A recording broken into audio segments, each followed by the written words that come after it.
Hola a todos, bienvenidos, bienvenidas. Aquí estamos en Onda Verde, este programa que lleva 23 años transitando la temporada 24 y ahora en este nuevo formato, en este canal de YouTube de la Oficina OK. Después de tantos años de radio, ahora nos acomodamos a las nuevas formas y tecnologías. Si bien la radio nunca va a morir, nunca, me encanta la radio. Pero bueno, metiéndonos en el programa, como siempre, invitados e invitadas se acercan al estudio y en este caso el diputado nacional Eduardo Toñoli. Edu, ¿cómo va? Bien. Gracias por la invitación, siempre es un gusto. Gracias a vos, siempre dispuesto en cada ocasión que te hemos convocado. Y bueno, como hablábamos fuera de cámara, digo, semana picante, semana brava, veto al presupuesto de la universidad, estos recortes que quieren hacer desde el gobierno nacional, y bueno, y la emergencia pediátrica que afecta, digamos, a lo que el Garrahan como principal eje, digo, pero qué tema bravo y bueno, me imagino, semana complicada. Bueno, pero satisfactoria en última instancia por el resultado en la Cámara de Diputados, donde pudimos voltear precisamente esos dos vetos, ¿no? Me parece que hay algo que cambió en los últimos meses, que es, por un lado, el cambio de humor social, donde ya las consecuencias de las políticas de ajuste, de entrega nacional del gobierno de Milei, empiezan a esmerilar cierto consenso político que cualquier gobierno que recién arranca tiene. Y me parece que eso se trasladó al recinto. Hay una parte de la dirigencia política que suele hacer política, valga la redundancia, mirando las encuestas. Y que cuando ve que hay un gobierno que hasta ahora parecía inconmovible, ¿no?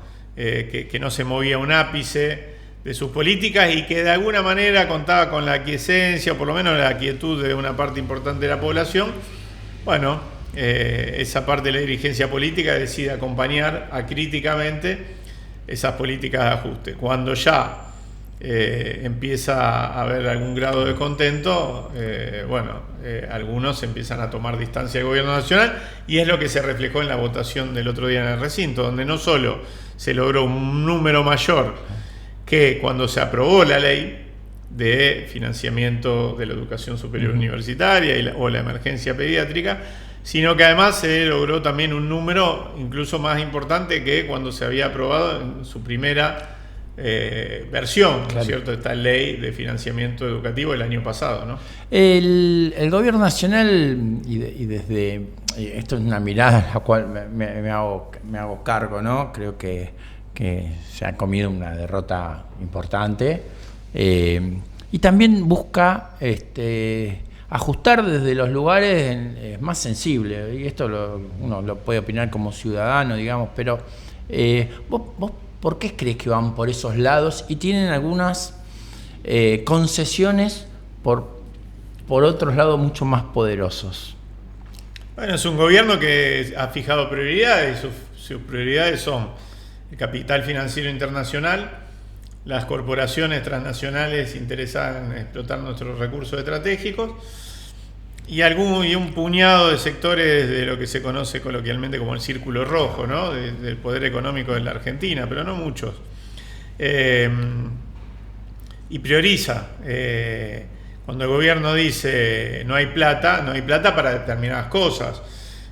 Hace unos días, sin ir más lejos, para pisar el dólar y mantener esta especie de veranito que bueno, que se está disparando. Que se está disparando, ¿no? Pero digo, este veranito que se mantuvo durante un tiempo para los sectores medios altos y para que puedan de alguna manera tener consumos suntuarios, viajes al exterior, etcétera, gastó en un mismo día una cantidad de recursos igual a lo que significa o lo que representa en términos económicos la emergencia en discapacidad por 5 años, ¿no es cierto?, en un solo día, con un objetivo meramente electoral, de tratar de mantener el dólar a raya y de ofrecerle esos beneficios a sectores de la sociedad con algún grado de ingresos altos, consumos altos, etcétera, ¿no?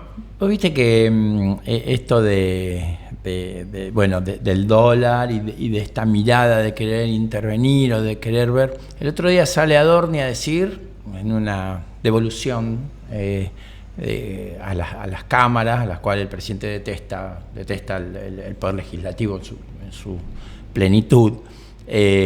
Digo, esto de que con 4 meses del sueldo de diputados hubiese pagado, digamos, tira la pelota para el otro lado, ¿no? Como diciendo, no sé si estarían dispuestos a.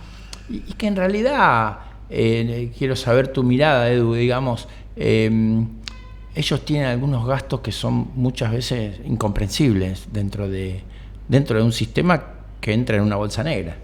Uh-huh. Este es un gobierno, como decía antes, que fija prioridades. Sus prioridades tienen que ver exclusivamente con los pagos de intereses de la deuda, con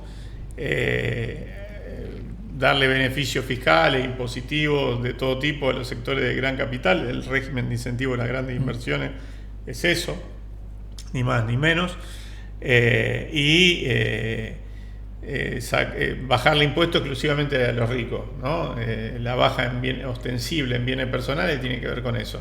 Y mientras tanto, dejar de invertir recursos estatales en sectores que por sus características, por su condición, necesitan inevitablemente el acompañamiento de la comunidad, pero también del Estado, ¿no?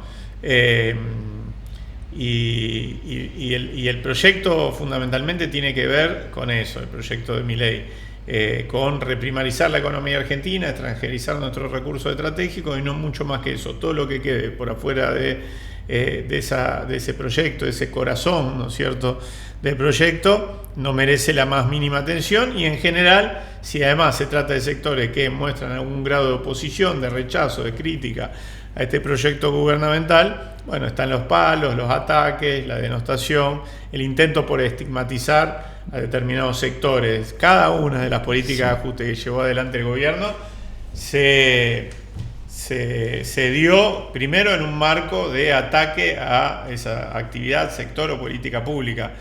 El ejemplo más claro es el de las personas con discapacidad. El vocero presidencial salió en una conferencia de prensa mostrando la radiografía de un animal, de un perro, diciendo que una persona había accedido a su pensión por discapacidad, mostrando esa radiografía, cosa que después se mostró que era mentira, ¿no? Hasta Españolo se ríe de eso en los audios de estos famosos por las coimas en la Andis, diciendo que, o sea, básicamente diciendo que estos tipos son unos dementes, ¿no? Bueno, este es el gobierno que tenemos. Yo creo que el gobierno va a tener su continuidad. Lo que sí ya ha fracasado y no tiene posibilidad de continuidad es este proyecto, básicamente porque no tiene nada para ofrecerle a los argentinos, no tiene nada para ofrecerle al trabajo, a la producción, a las pymes, a las industrias, a las economías regionales, a los trabajadores, ni a los formales ni a los informales, a las provincias, a los municipios, ni hablar a los jubilados, a las personas con discapacidad. Es un gobierno y un proyecto que es para muy pocos y por eso no puede estabilizarse ni social ni políticamente. Es imposible estabilizar un régimen de esta característica en la Argentina, con la cultura política que tenemos los argentinos y con la rebeldía que nos caracteriza, ¿no? Viste, vos sos futbolero, Edu. Sí. Viste cuando vos decís, se viste bien, tiene las medias altas, el short nuevo. Bueno, vamos a darle la pelota a ver qué pasa. ¿Qué pasa cuando le damos la pelota a Milei? Porque en política hoy está patinando, políticamente está patinando. Mira, yo soy de los que cree que este gobierno ha fracasado, no tanto por su impericia política, que la tiene, es un gobierno lleno de personajes con muy poca capacidad, ¿no es cierto?, para trabajar y gestar consenso en determinados ámbitos, como el legislativo, claro, por ejemplo, que es donde estoy yo ahora circunstancialmente, y uno ve las gafes que han cometido, ¿no es cierto?, durante este año y medio de gobierno. Pero no creo que esa sea la razón principal por la que este gobierno ha fracasado. Tampoco creo que la razón principal sea el desequilibrio emocional que a todas luces muestra el presidente de la Nación, que es alguien que no está bien. Quizás está mal que lo diga, no quiero parecer Nelson Castro, ¿no? Que hace diagnóstico a distancia, pero es evidente y todo, ya no es un secreto a voces, todos los argentinos hablan de eso. Pero tampoco es esa la razón última del fracaso del gobierno. La razón última es que un proyecto de estas características, como dije antes, no tiene posibilidades de estabilizarse en un país, la Argentina, que ha conocido otra cosa, ¿no? Ha conocido modelos de desarrollo fundados en el trabajo, en la producción, en la justicia social, en la movilidad social ascendente, totalmente, algo tan valorado por los argentinos. Entonces, en ese marco, yo creo que es imposible, y la historia también avala lo que estoy planteando, ¿no? Terminó mal Martínez de O, terminó mal Cavallo, terminó mal Machinea, terminaron mal todos los proyectos del liberalismo argentino. Caputo con Macri, bueno, y Sturzenegger, más acá en el tiempo, la gestión de Macri. Entonces, me parece que lo que hay que replantearse es, o la dirigencia política, empresarial, gremial, de distintos sectores de la sociedad, tenemos que replantearnos, bueno, cómo salimos de esto, ¿no? Cómo construimos una alternativa fundada, como decía antes, en el trabajo, la producción. Esto de replantearse, ¿no? Llegamos acá, bueno, por algo llegamos acá también, digo, esto de tener probablemente una autocrítica dentro de la oposición, dentro de los distintos partidos tradicionales, muchos con cercanía a este gobierno y otros siendo claramente oposición, en el caso del peronismo que vos estás transitando y que tu militancia histórica así lo dice, tiene que entrar en un punto de replanteo porque se habrán hecho cosas mal para poder llegar a esto. Sí, claro. Milei ganó por la impotencia, la imposibilidad de una parte importante de la dirigencia política y de las distintas fuerzas políticas que gobernaron la Argentina en las últimas décadas, el peronismo una de ellas, ¿sí?, principalmente, de resolver los grandes problemas de la Argentina. Indudablemente eso generó que la aparición de un outsider, alguien que a todas luces su valor fundamental era la capacidad de comunicar la bronca y de aprender y de percibir esa bronca y convertirla en un ataque a la dirigencia política, en un discurso profundamente impugnador del orden establecido. Bueno, se convirtió en una herramienta para castigar, ¿no? Para castigar a la dirigencia política en general y al peronismo en particular. Sin eso, sin esa crisis y sin esa imposibilidad de la política por resolver esos grandes problemas de los argentinos, Javier Milei no hubiese llegado a donde llegó. Ahora, lo que también hay que decir es que todos los problemas que tenía la Argentina hasta el 10 de diciembre del 2023, con este gobierno se profundizaron. Sí. Y la única bandera que hoy agita el gobierno, que es la baja de la inflación o la desaceleración de la inflación, hay que decirlo que se llevó adelante con un costo que es de alguna manera el que nos pone en la situación crítica que hoy estamos atravesando, ya no exclusivamente en el ámbito de la política, sino también en el ámbito de economía, que sí, parecía ser el lugar donde Milei se movía como pez en el agua y donde decía que tenía todo ordenado, que la macro, etcétera, etcétera. Bueno, no es así. Ahora, no es así no por impericia, sino por decisión política de este gobierno de llevarnos a una brutal recesión, que es la que ha virtualmente parado la economía y ha dejado un montón de gente en la calle, ha terminado cerrando empresas, ha generado que haya economías regionales que tengan rentabilidad negativa, ha generado que haya una cantidad importante de industrias que cierren, de pymes que cierren, que haya economías regionales con rentabilidad negativa. Entonces, toda esa tormenta perfecta es la que se está batiendo hoy por la Argentina y uno no ve que el gobierno tenga respuesta a eso porque es un gobierno que básicamente ha fijado su obsesión en el Excel y en que cierren determinados números para sostener determinados discursos, más que en la economía real, que es la de los hombres y mujeres que todos los días se levantan a la mañana, van a laburar, tienen que pagar la escuela del pibe, tienen que pagar los servicios públicos, tienen que comer, comprar indumentaria, etcétera, o la del que tiene una pyme que tiene que comprar insumos y que no le alcanza y que después no puede vender muy caro los productos porque no se los compra nadie, etcétera, etcétera, ¿no? Esa es la economía real y sobre la que el accionar gubernamental debería operar, pero ni siquiera lo hace, ¿no? Porque al contrario, fomenta, porque la apertura de la importación, por ejemplo, es un claro ejemplo.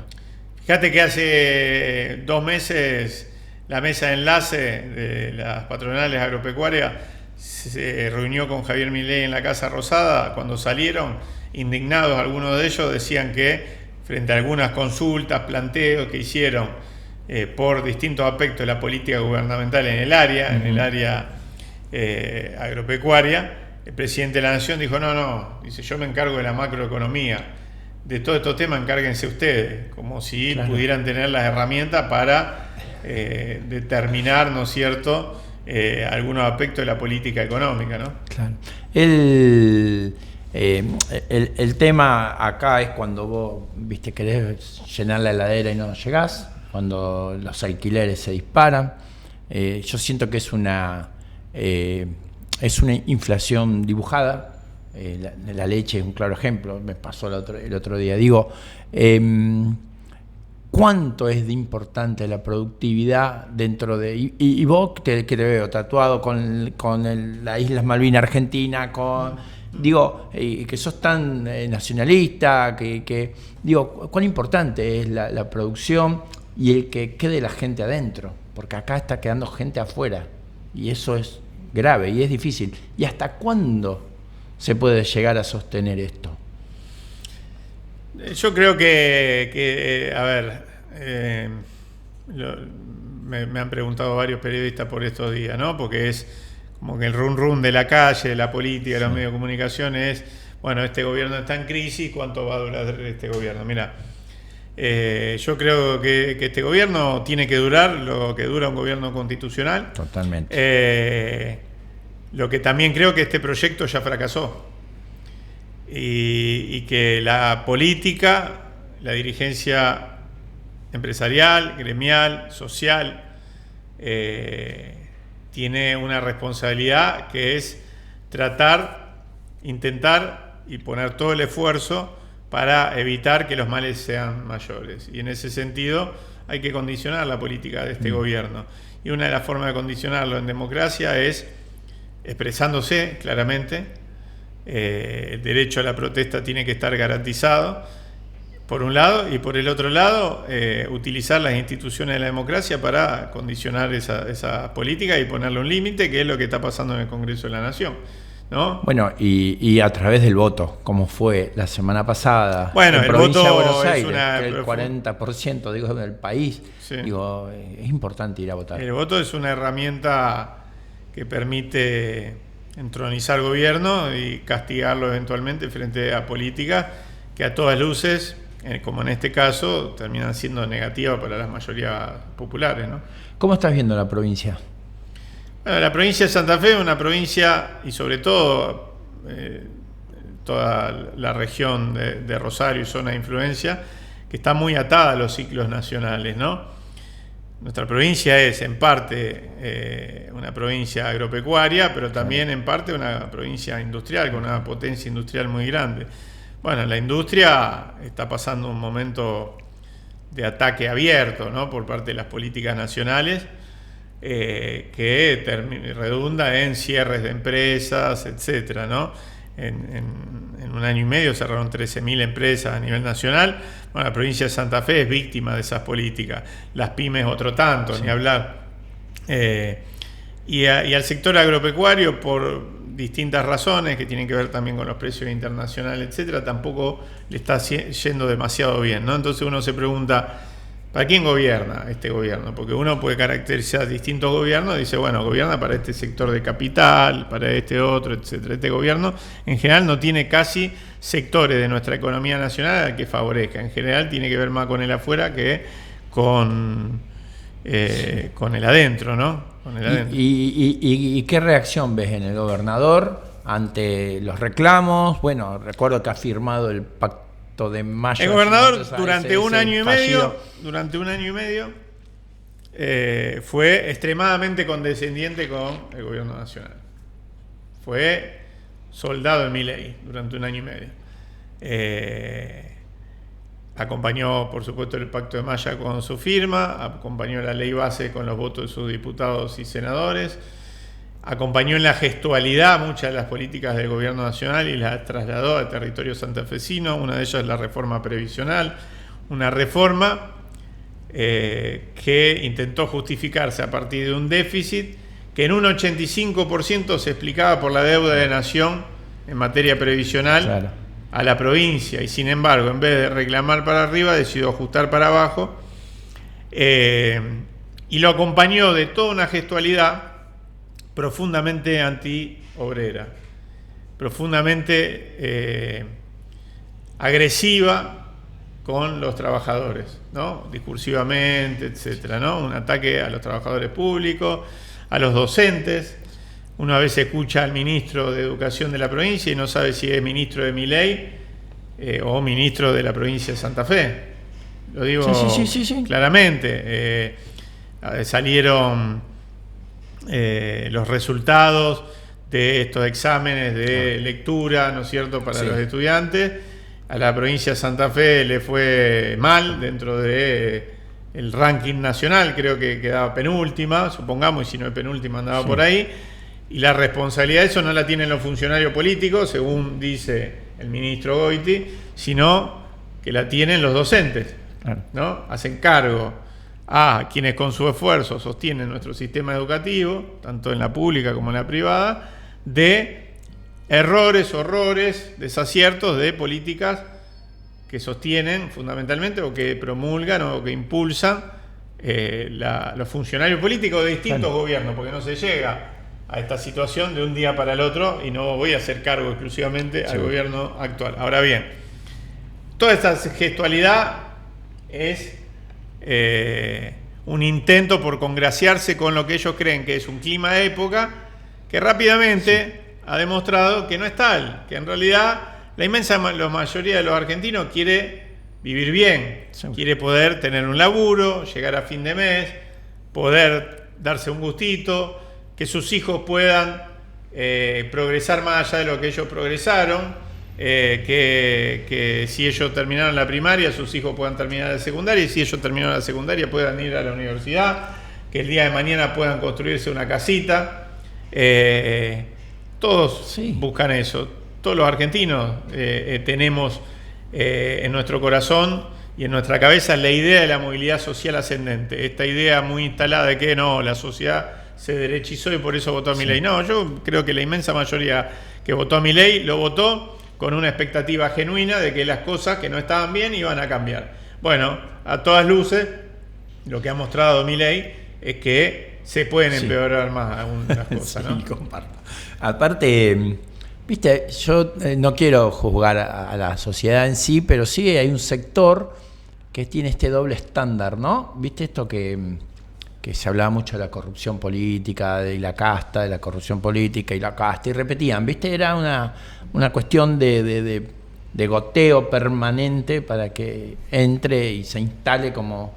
y del cambio cultural y demás cuestiones, cuando hoy encontramos en este mismo gobierno que en 2 años debe tener 7, 8 casos de corrupción o de sospecha de corrupción bastante claras, con una justicia con freno de mano en ciertas, porque tenemos el caso de las valijas, el caso de los Menem en el norte con el convenio con el banco, tenemos el de la criptomoneda, tenemos el 3% de Karina Milei, digamos.